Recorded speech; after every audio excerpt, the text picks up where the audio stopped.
welcome to Daily Dictation. This is an interactive video to help you practice your English skills. The topic this week is all about family, and this video is for high intermediate English speakers.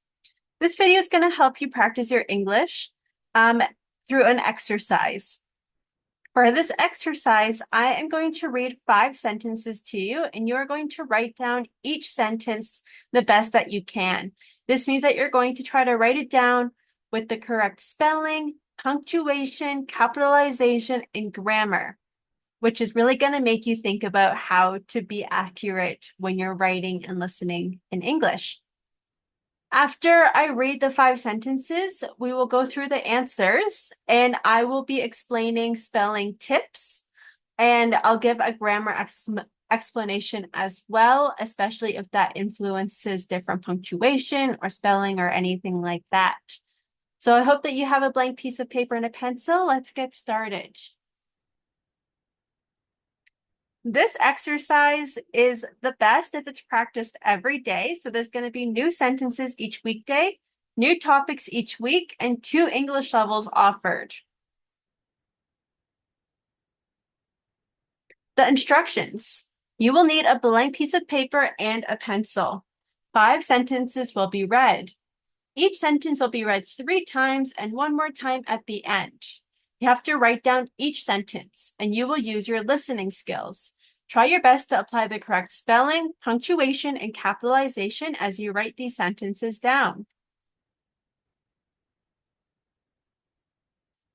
You'll see on the screen here, there are numbers 1 to 5. Write these numbers down in your blank document or your piece of paper, because each number represents a different sentence that will be read. We're going to start with sentence number 1. Number 1. The hereditary characteristics were evident in the spitting image of the child.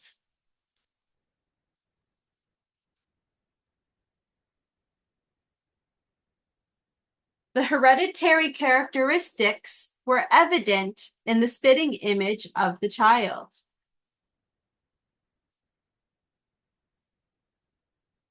The hereditary characteristics were evident in the spitting image of the child.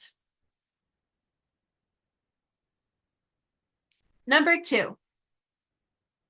The shared values among the family members created a strong sense of kinship during their reunion.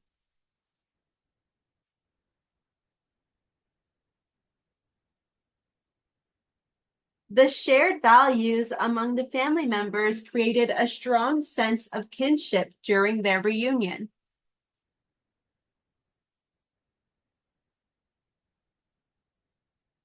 The shared values among the family members created a strong sense of kinship during their reunion.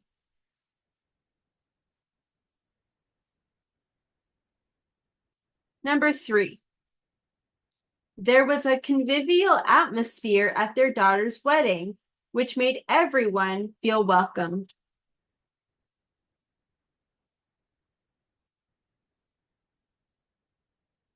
There was a convivial atmosphere at their daughter's wedding, which made everyone feel welcomed.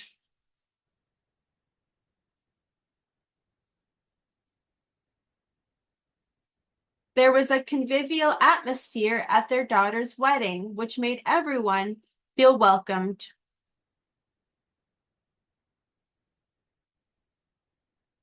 Number 4. The ancestors were celebrated in a family tree project that illustrated the history of the clan across generations.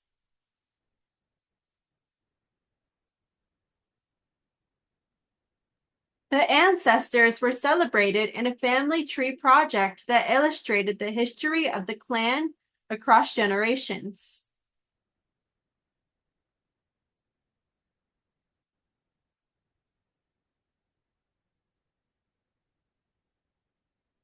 The ancestors were celebrated in a family tree project that illustrated the history of the clan across generations.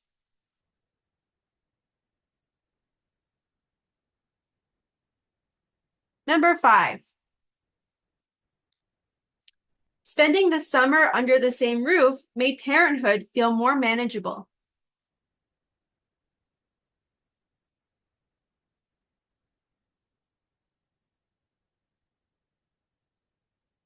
Spending the summer under the same roof made parenthood feel more manageable. Spending the summer under the same roof made parenthood feel more manageable. Now I'll read each sentence one more time, starting with the top, sentence number 1. The hereditary characteristics were evident in the spitting image of the child. Number 2. The shared values among the family members created a strong sense of kinship during their reunion. Number 3. There was a convivial atmosphere at their daughter's wedding, which made everyone feel welcomed. Number 4. The ancestors were celebrated in a family tree project that illustrated the history of the clan across generations.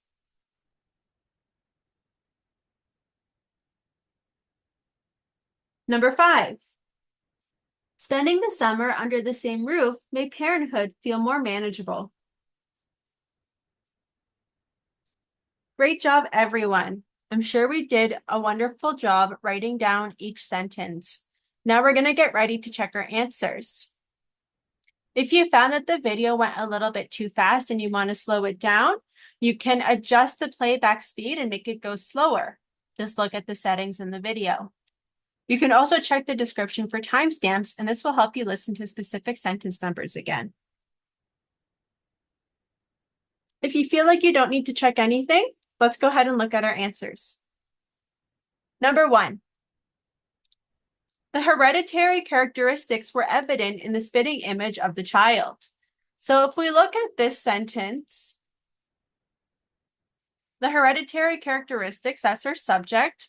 Hereditary is an adjective. Were is the past form of be. We're using were for plural because there is an S on characteristics, which makes it plural. Evident, this is an adjective, which is why we're using the form of be. When we use the word evident, we usually follow with in. So evident in what? What made something evident or obvious is another word. And this is the thing that made it obvious, the spitting image of the child.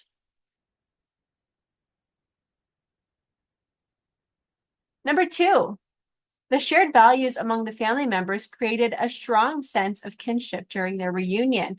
So for this one, again, our subject is quite long.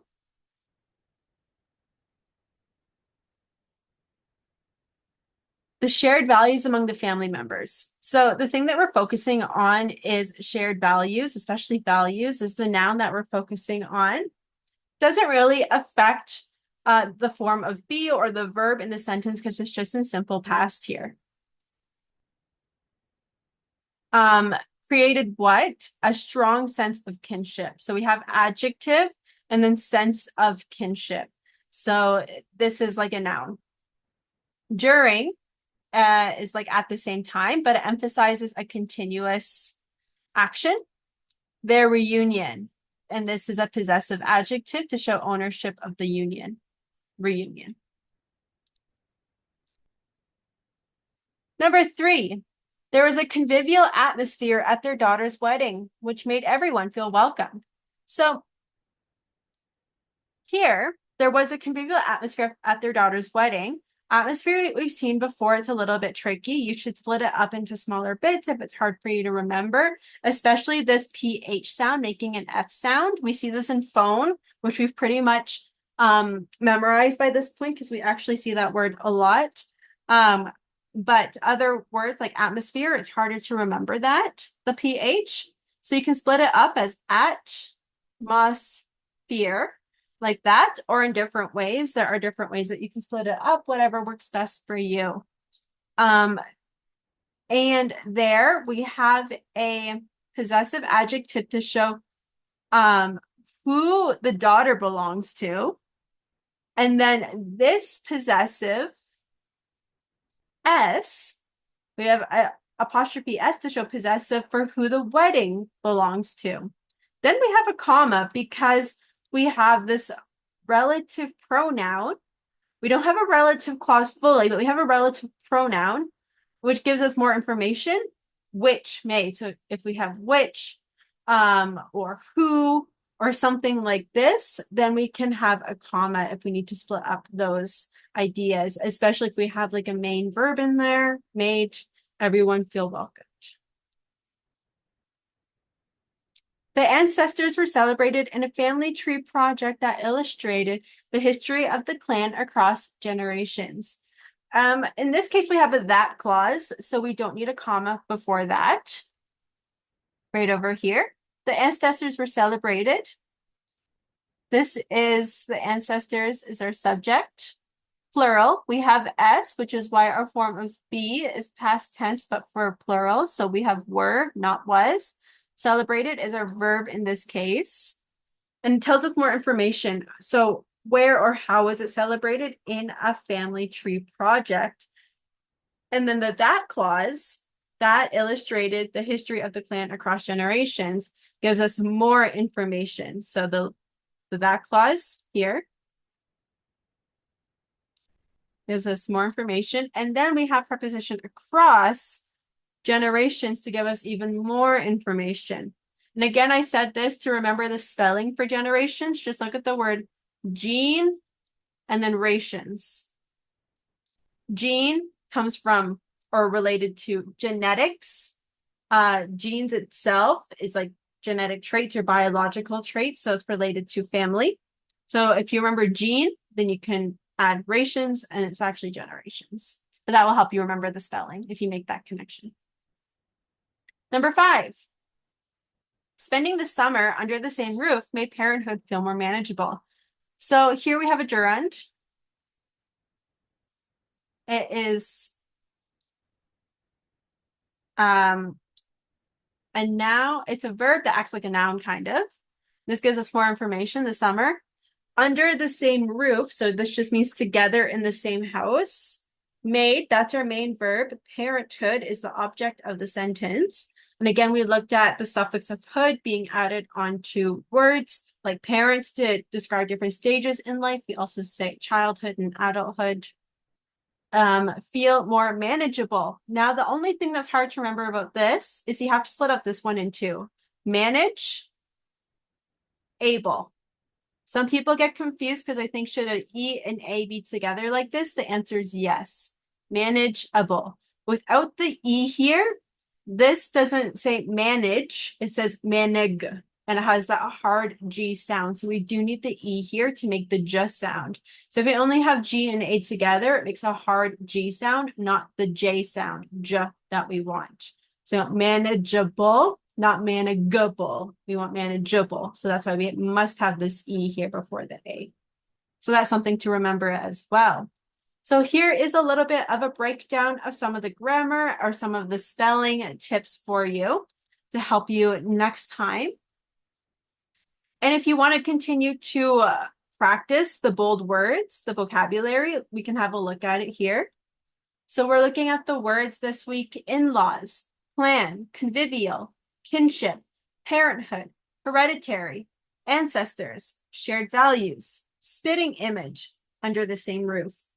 So for these words, they are a little bit more advanced, but they're really good that if you are going into a proficiency exam and you're going to talk about family, which is a very common topic, either in essay writing or in the speaking portion. And so you want to make sure how to use these words to show your range of vocabulary is advanced if you want to get a high score on your proficiency exam. So that is something worth practicing. Besides that, we are all finished for today. Keep on practicing your English. Keep on trying your best. Thank you so much for watching, and I'll see you next week. Bye-bye.